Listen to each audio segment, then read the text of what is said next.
Hi, I want to talk to you for the beginners, or if you're preparing for somebody who's coming over to your house that's gluten-free. I want to let you know what we need to do. First off, we need to get spray peroxide and a bottle of peroxide, and that is for cleaning off the countertops and silverware after you've washed it, your plates, especially for them. You're going to want to peroxide it. It's just going to make it a little bit better, especially if they're celiac. But or gluten intolerance, it's helpful, but you don't really want to give somebody a horrible sick stomach and constipation and not feel well. But so that's one thing you want to have. And then you need to be mindful of your crumbs and the mess. If you have a ability to purchase a toaster oven and you plan on having these guests over at some other time, a small toaster oven and put their portion aside and cook it separate sounds like a big deal, but it's really not that much work. But that's some of the things you can do for gluten-free people, because to be honest, they are exposed to gluten, or you are exposed to gluten on a daily basis all the time anyway. There's so much gluten consumed in our country. It's in the air, it's in the buildings, it floats around. Stand at the sun. Some of that debris when you're looking at the sun coming in the window, some of that's gluten. So those are some of the things you're going to deal with. But gluten-free basically deals with wheat, barley, and malt. And rye. So you're not going to want rye bread. You're going to want to get gluten-free bread if you're breading them. That's totally up to you, because if they're gluten-free for a minute, they should know other things. And they can always have salads. They can always have cabbage. You can wrap a hamburger in cabbage. You can wrap it in Napa cabbage, is delicious. You can have a fork with it and just layer it up. I really like the smash burgers, the thin burgers with the cheese levels in there, and then eating it with a fork. I really have gotten where I'm not that into bread. When we first, we didn't first go gluten-free, but when I first went gluten-free, my daughter's been gluten-free since she was 16. And then she has 4 children that are all gluten-free. So there's a lot of gluten-free in the family. Her house is completely gluten-free. So if you go there, there's no gluten to be eaten or brought in. So that's one thing. If somebody's like really severe celiac, they're going to be cleaning their food when it even comes in from the grocery store to make sure it's clean and there's no extra wheat debris. If you are storing it, if you live with somebody who's gluten-free and you don't want to be gluten-free, then they need to have separate dishes and separate everything, really. Because you don't want to bring on a lot of the illnesses. It's not just a belly disease. Like everybody's like, oh, it's gastro. Oh, so you have gas. Well, we'll just stand further away. No, that's not how it works. They have stomach pain. They have, it can lead to cancers. There's several cancers. They're tying it into diabetes now. There's just a lot of things, a lot of autoimmune that it goes into. One thing you want to do if you have celiac or you have gluten intolerance and you have children, please make sure that they keep their vitamin D up, because they've started to discover that if you have enough vitamin D in your body, you cannot develop an autoimmune disease, and supposedly you cannot develop cancer. So we should all be hitting the vitamin D. The problem with this person with gluten intolerance or celiac is it's hard for them to digest all of the nutrients that go through their bodies because of the villi in the intestines. It's like a healthy person's look like this, and a sick person's look like this, and a celiac person's look like this. So if you don't have these, you're not catching those nutrients and vitamins, and that's an issue, because you can't just replace them with some over the store in a bottle vitamins, because they're not going to work, because you don't have the absorbers there to absorb. And if it's not being absorbed, it's being passed. And passing is a waste of your money. I probably made it sound like really hard, but what is the difference between wiping your table off with a spray of Listerine or a spray of peroxide?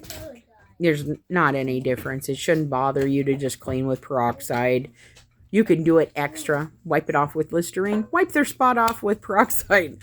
Whatever, floats your boat, makes you feel happy about yourself. But the goal is to make them feel better. And as far as food goes, most food, basic food, is gluten-free.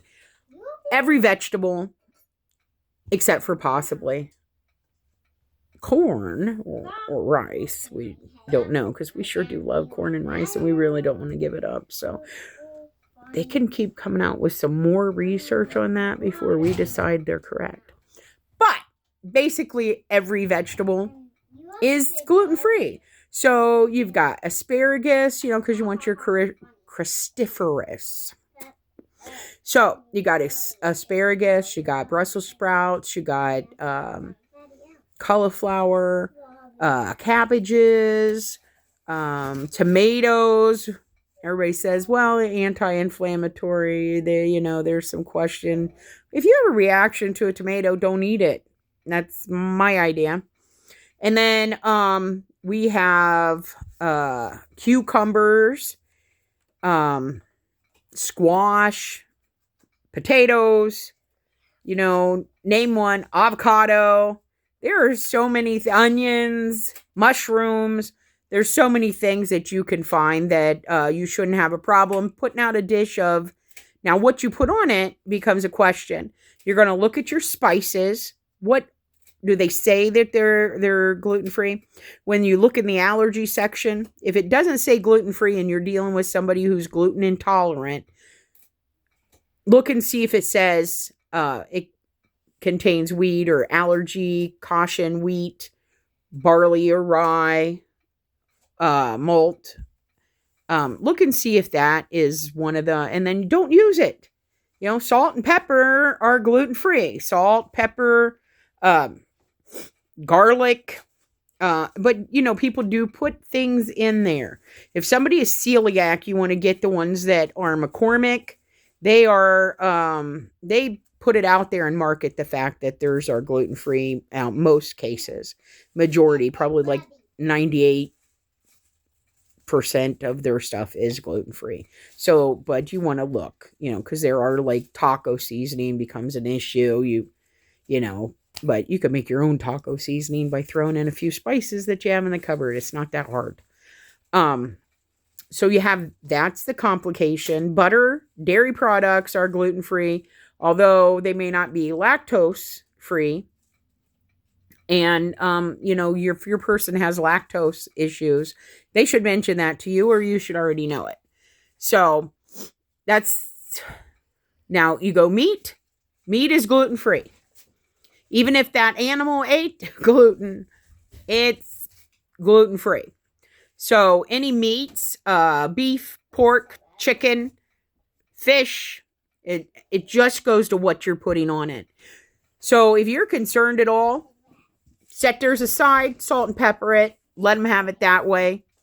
I will say that as they become more gluten-free and they're gluten-free longer, then the taste buds open up and they start wanting more harsher, more dominant, more flavor. We enjoy a lot of flavor here. So like the crusted, like if they say, where you get garlic and pepper crusted steak, where it's got that really thick layer of flavoring that's too much for a lot of people. For somebody who's gluten-free, that's not too much. That's pretty good. So that's just all I wanted to say is go basic, be clean. Don't toast their gluten-free toast in your gluten toaster. Get a aluminum pan that's disposable to cook some of your food. That makes it easier for you. And, it's better for them because they don't, too much gluten is too much gluten. Don't turn around and cook your gluten-free dressing and then shove them some backwards. Don't cook your gluten dressing or stuffing in a pan, pop it out, decide not to wash it, and then throw theirs in there and cook it because now it's contaminated. So you don't want contamination, which we all who cook understand contamination because we've had chicken. And we've been trained for years about cross-contamination with our chicken, and it's the same thing. That's what you're dealing with, a cross-contamination, but it's with your gluten-bred wheat products. And you do not, I mean, there are some gluten people out there that probably, gluten-free people who probably do want two breads. But I'm going to say that once they have been gluten-free, or if they're yours, hey, here we go, we're going one piece of bread. And here's the thing, one piece of bread opens up the world. You can take tuna salad, you put the lettuce on there and the tuna salad, and you can arrange little eggs pieces, and you could put little peppers and little bits of cucumber, and you can make little shapes. You can do whatever you want and just make it the most beautiful. You could take a little clump of tuna salad and then slices of radish and put it all the way around and make it look like a little flower. There's so much with a half sandwich, you know, where the top is not on.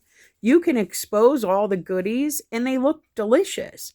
And everybody enjoys looking at something pretty and eating it. So don't be scared about putting gluten-free out there. And air hug. Gotcha.